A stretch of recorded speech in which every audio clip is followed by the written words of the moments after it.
Alright, I'm here today doing a quick video on the modifications that I've made to my RPS Hawk 250. These are some of the more popular modifications, and then some of the things I've done or maybe a little bit different than what you can find out there, so maybe you'll get a couple ideas from this. So first of all, this is a 2019 Hawk. I bought it from Q9 Power Sports. I had it really quick. It's a carbureted model, not the fuel injected model, and it does have some of the kind of a strange few little upgrades like the gas cap. I'll show you here in a second, but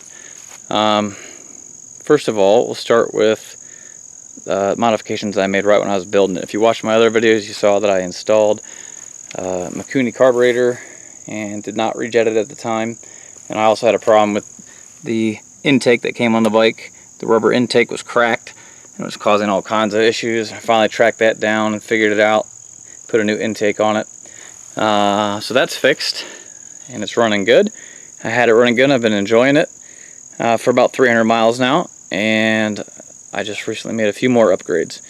So I'll go ahead and start with those. The first thing is the tires. In fact, I just got them installed today. They are Shinko 700 tires, and it's a kind of popular tire for the dual sport type bikes. More of a 70-30, 50-50 type tire. It's got much better tread for the road than the knobbies that come on it. Obviously these are a DOT tire. They're the same size as the factory tires and they fit perfect.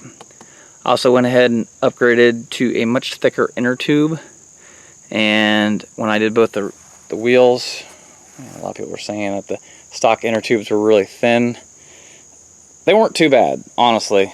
Looking at them, they weren't too bad. They weren't really that thin. I don't know if they've made upgrades over the years to make it a little bit better quality, but they really weren't bad. They were just like any other inner tubes you find, the ones I took out. But now I don't have to worry about that. Got really good inner tubes in there. So I guess these are the 700s.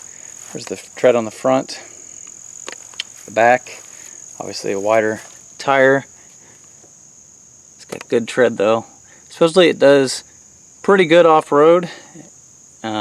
Obviously it's not great in mud like knobbies, but I don't really get into mud and I try to avoid it if at all possible. Main things that I ride on is gravel roads and pavement. Dirt, gravel, and pavement. So I'm hoping I will really enjoy these. While I had the tire or the wheels off anyway, went ahead and upgraded the rear sprocket to the 45 tooth.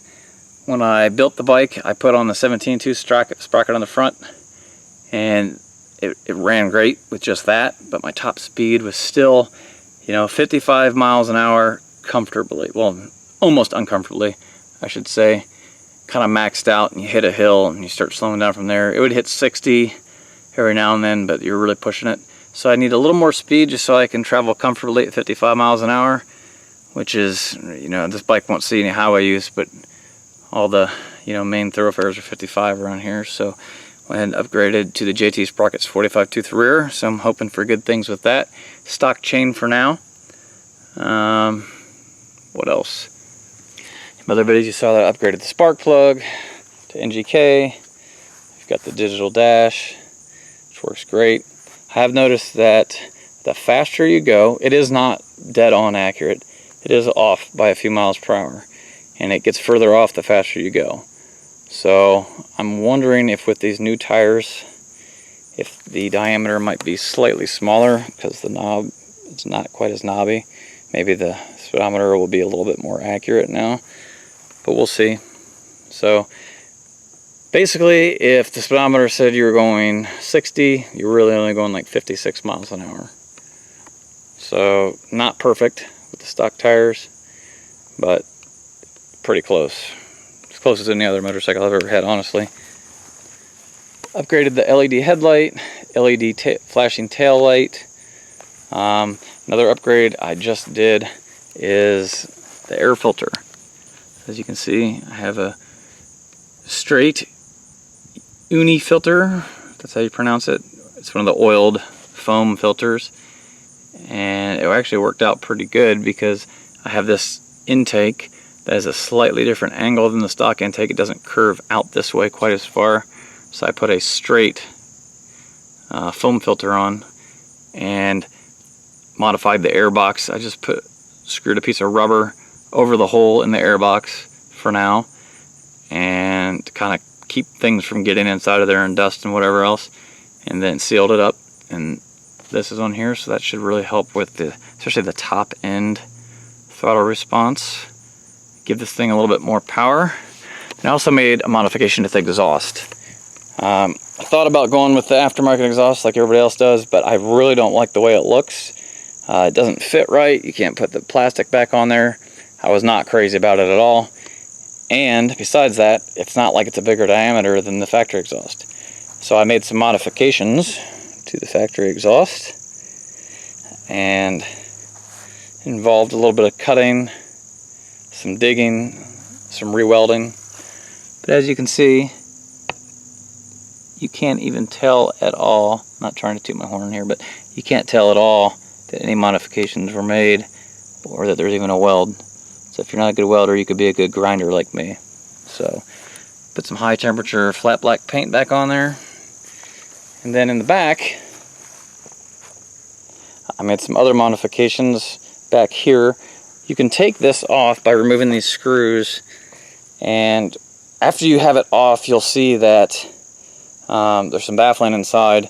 In my case, there was the hole that came out of the muffler itself, and then another hole, it looks like from the factory, almost like a mistake next to it, and it actually helps the thing flow quite a bit different. So I went ahead and removed the screening that covers the outlet, and then put the outlet back in place.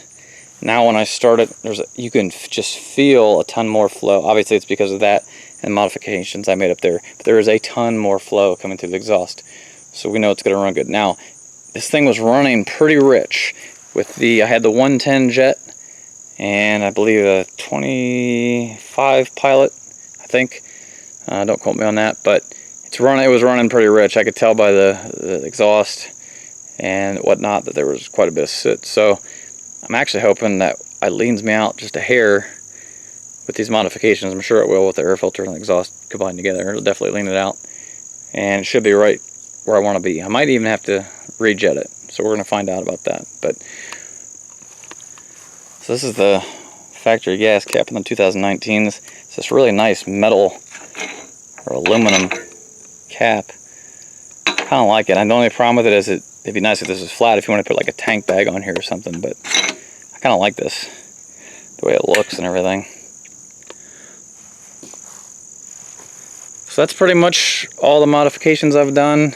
So the spark plug, the intake, the exhaust, the tires, greased everything up, put Loctite on all the bolts, all the stuff you're supposed to do. Got the gauges. I'm going to go ahead and start it up, and I don't think it sounds a whole lot different than it did before, but it might. We'll see.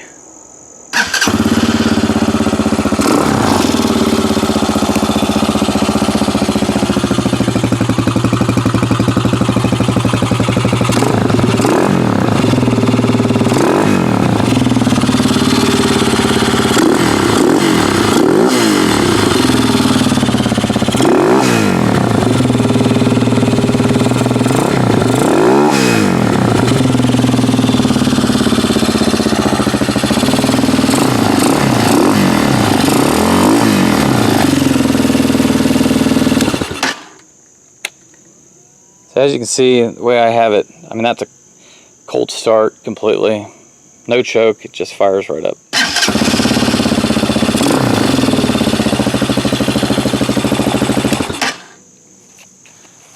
Alright, so that's the modifications I've made so far to the Hawk.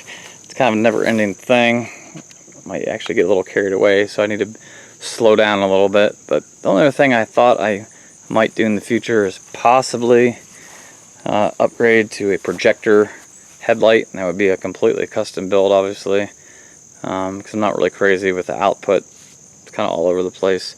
I don't do a lot of riding at night though, so it's not a priority at all for me to do that, but I think it would make a huge difference, and it would be a really neat custom thing that I haven't seen anybody do yet. If someone's already done it, leave a comment below, maybe give me a link or something so I can see what it looks like. But the only thing I'm worried about with a custom projector like that is this thing isn't really, you know, the most stable thing. So going over bumps, projectors are really subject to bouncing and looking like crap, you know, if they're not really solidly mounted. So I would have to kind of shore this housing up a little bit if I did that properly. That's just something I might do in the future. I'm pretty happy with the way things are right now and how it's running. And you know, I've actually talked to some people in some motorcycle shops recently about these things, and one guy had a CRF 250L, and he even acknowledged, and he worked at a Honda dealer, that these have come a long way, and they're pretty cool little bikes for the money, so you really can't beat it. Obviously, I've got a decent amount of money invested in it now with the tires and the other upgrades, so, you know, we're pushing into used Japanese bike territory, but it's been a lot of fun. It's been a learning experience, so maybe learn something from this. Maybe you can tell me something that doesn't look right, or maybe give me an idea for another modification. If so, leave a comment. Be sure to like the video, subscribe for more, and we'll see you next time.